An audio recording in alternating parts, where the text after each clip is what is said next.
आपली आजकालची मुलं आपल्या आई वडिलांनाच विसरत चाललीत. आई वडील अशी आपल्या जीवनातला असा एक पार्ट आहे की त्याला आपण कधीच विसरलं नाही पाहिजे. आपल्या जन्म देते देवाचा अंश म्हणजे आपले आई वडील आहेत, परंतु आजकालचे लोक आई वडिलांनाच विसरत चाललेत.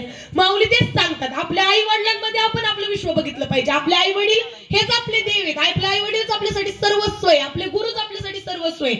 गुरुक्षेत्र गुरुदेवता गुरुमाता गुरुपिता जो गुरु सेवे परवता मार्गून येणे, म्हणजे आपले गुरुच आपली माता आहे, आपले गुरुच आपले पिता आहेत. आपले गुरु सेवेमध्ये परवतात तोच मार्गून येणे, म्हणजे जो गुरु सेवा करतो. गुरुसेवा म्हणजे काहींच्या जीवनामध्ये अजूनही गुरु नसतील केलेले. आता तुम्ही सर्व दिग्गज लोक आहे, तुमच्या सर्वांच्या जीवनामध्ये गुरु असणार आहेत. सर्व तुम्ही आई वडिलांची सेवा करणारच आहे, परंतु अजून काही लहान मुलं असतील त्यांच्या जीवनामध्ये गुरु नाहीयेत. पण ज्यांच्या जीवनामध्ये गुरु नाहीयेत त्यांनी आपल्या आई वडिलांची सेवा तर केलीच पाहिजे.